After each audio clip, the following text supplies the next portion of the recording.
वरिष्ठ पत्रकार काजल लोधी पर हुआ जानलेवा हमला। अपने ही गांव में कवरेज करने के लिए गई थी काजल लोधी। कुछ लोग चुनाव बहिष्कार करने की बात कर रहे थे। उसी को समझाते हुए काजल लोधी बोली कि आप चुनाव बहिष्कार ना करें, हो सके आपकी समस्या का समाधान इस बार सरकार कर दे। उसी को समझाते हुए काजल लोधी अपने घर लौट गई। अगले दिन 10 तारीख को 10 बजे अपने बूथ पर काजल लोधी अपना वोट डालने गई, जहां पर कुछ लोगों ने उनको वोट डालने नहीं दिया। काजल लोधी ने पुलिस प्रशासन की मदद से अपने बूथ पर वोट डाल दिया। उसके बाद घर लौटते समय काजल लोधी पर कुछ लोगों ने हमला कर दिया। काजल लोधी के बाल खींचे गए और कपड़े फाड़ दिए गए। उसके बाद गाली गुप्तार देकर वो लोग वहां से चले गए। उसके बाद रात के समय कुछ लोगों ने उनको घर पर सामने जान से मारने की उनको धमकी दी, जिससे उनका परिवार भयभीत है। उसी की शिकायत कोतवाली थाना में काजल लोधी ने आज दी है। खुद काजल लोधी की जवानी सुनिए। नमस्कार, सत श्री अकाल, आदाब। मैं काजल लोधी, पत्रकार। मैं कल अपने गांव बहलीमपुरा ब्लॉक बुलंदशहर में वोट डालने के लिए गई थी अपनी मां के साथ में। कुछ समय पहले मैंने अपने गांव की एक खबर चलाई थी। मेरे गांव के कुछ लोग बहिष्कार कर रहे थे, वोट बहिष्कार कर रहे थे, तो मैंने उन लोगों की खबर चलाई। पहले मैंने उन लोगों को समझाया कि आप वोट डालना, जबकि मेरी खबर में भी मैंने यही सब बोला है कि वोट डालने का अधिकार है, पहले आप वोट डालना, बाकी जो सरकार बनेगी और वो आपका काम करेगी। तो मैंने खबर चलाई और जब मैं वोट डालने के लिए गई तो वहाँ जो काफ़ी लोग थे, काफ़ी छिछोरे लड़के थे, बहुत गंदे वहाँ पे लड़के थे जहाँ मैं वोट डालने के लिए गई थी। प्रशासन भी वहाँ अलर्ट था, ऐसा नहीं कि वहाँ प्रशासन नहीं था, प्रशासन ने कुछ भी नहीं देखा था, सब कुछ प्रशासन के सामने था। जब मैंने एंट्री करी तो उन लोगों ने कहा पत्रकार हो, आप वोट डालकर चले जाइए। मैंने कहा नहीं, यहाँ मेरी माँ है और मैं अपनी माँ के साथ वोट डालूंगी और मैं अपनी माँ को वोट डलवाऊँगी और मुझे अच्छा लगेगा अपनी माँ के साथ वोट डालना। तो जब मैं वोट डालने के लिए लाइन में लगी, जबकि प्रशासन ने कहा था, हमारे पुलिसकर्मियों ने कहा था कि आप लाइन में मत लगिए, आप डायरेक्ट ही चले जाइए, जबकि मैंने मना कर दिया कि नहीं, मैं लाइन के अनुसार जाऊंगी। तो तभी से वो लड़के कमेंटबाजी मेरे ऊपर करने लगे थे। तो उन्होंने कहा जब बहिष्कार किया तो तुम्हारा वोट डालने का अधिकार नहीं है, तुम्हें वोट नहीं डालनी चाहिए। जबकि मैंने उन्हें बहुत अच्छे से समझाया कि मैं पत्रकार हूँ, हर जगह की मैं खबर चलाऊँगी, अगर आप कुछ भी कहोगे तो मैं आपको भी दिखाऊँगी और सरकार के सामने आपकी जो बयान है मैं उन्हें लेकर आऊँगी। मैंने काफ़ी उनको अच्छे से समझाया, लेकिन उनको समझ में नहीं आया। और जो पत्रकारिता को शर्मसार कर देने वाली उन्होंने इतनी घटिया बात कही, जो मैं कैमरे पर बिल्कुल नहीं बोल सकती। अगर बोलूँगी तो शायद ये मेरी मुझ पर सीधी उंगली उठनी है। और बहुत गंदा वर्ड उन लोगों ने यूज़ किया था जो मुझे नहीं बोलना चाहिए।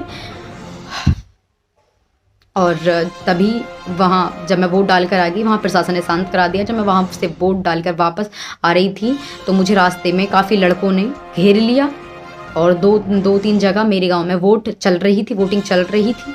तो वहाँ पे उधर साइड के ही वो लड़के थे, प्रधान की तरफ से वो लड़के थे।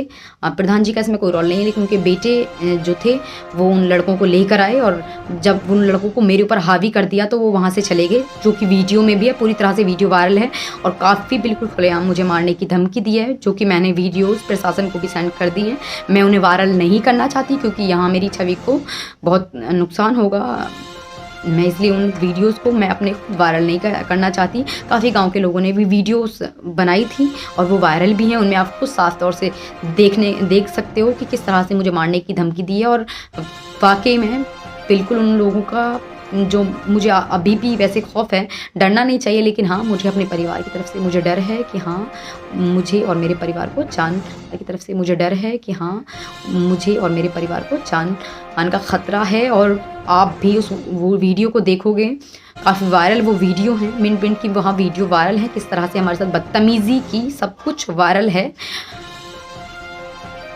आप देख सकते हो। और मैं सिर्फ ये अपनी आवाज़ प्रधानमंत्री तक पहुंचाना चाहती हूँ, अपने प्रशासन को अलर्ट करना चाहती हूँ। जो मैंने कहा है वो बिल्कुल सच है, जबकि मैं भेज भी चुकी हूँ और अभी तक मेरे साथ कोई कार्रवाई नहीं हुई है। फ़िलहाल प्रशासन मेरे साथ है, लेकिन फिर अभी जो मैं कह रही हूँ वो सच्चाई है। पूरी रात हम डर कर सोए हैं और बहुत गंदी आवाज़ हमारे पास तक, कानों तक आई थी। पूरी रात हम सोए नहीं थे और हम वाकई में डरे हुए हैं। और मैंने हमेशा महिलाओं के लिए काम किया, जब मैं नाबालिग थी, जब मैं मीडिया में आई थी। और आज मैं इतनी डर गई हूँ कि आज मैं खड़ी नहीं हो सकती, क्योंकि आज मुझे ही मेरे ही देश के लोगों ने इतना डरा दिया, मेरे गांव के लोगों ने ही इतना डरा दिया, मुझे मारने तक की धमकी वीडियो रिकॉर्ड में दी है। मैं वीडियो को बिल्कुल वायरल नहीं करती, उन लोगों ने ही वीडियो वायरल की है और बेशक करें, मुझे बिल्कुल फ़र्क नहीं पड़ता क्योंकि गलत नहीं था, होनी भी चाहिए। अगर कल मुझे कुछ होता है तो ज़िम्मेदार आप सभी लोग होंगे। मैं चाहती हूँ कि मैं तो कुछ नहीं बोलूँ क्योंकि मैं नहीं जानती उन लोगों को, मैं गाँव में किसी को भी नहीं जानती क्योंकि मैंने बाहर से पढ़ाई की है, बाहर ही मैं रही हूँ और नहीं मेरी माँ जानती। लेकिन वीडियो में सब कुछ साफ नज़र आ रहा है कि वो कौन लोग थे, क्या थे, किस तरह से हावी हम पर हो रहे थे, किस तरह से हमको धमकी दिया, सब कुछ रिकॉर्ड है। तो बस मैं यही चाहती हूँ कि आप मेरी हेल्प करें। इस तरह से नहीं बोलना चाहिए था और मैंने कोई भी कुछ भी गलत वर्ड यूज़ नहीं किया है, सब कुछ साफ तौर से उसमें दिखने को मिल रहा है। अगर मुझे मारते तो बेशक कुछ लोगों ने मुझे बचा लिया, वरना मैं आपके सामने ये वीडियो रिकॉर्ड नहीं कर पाती जो आज मैं फिर भी जैसी भी हूँ आपके सामने हूँ। आप सभी ने मुझे सपोर्ट किया है, मेरे पर्सनल ब्लॉग पर आप मुझे दिल से देखते हैं और मैं हमेशा महिलाओं के लिए काम करती हूँ, महिलाओं के लिए लड़ती हूँ और काफ़ी लोग मेरे साथ हैं। धन्यवाद देना चाहती हूँ मैं सभी लोगों का, लेकिन मैं आज परेशान हूँ तो आप लोगों से हेल्प मांगना चाहती हूँ।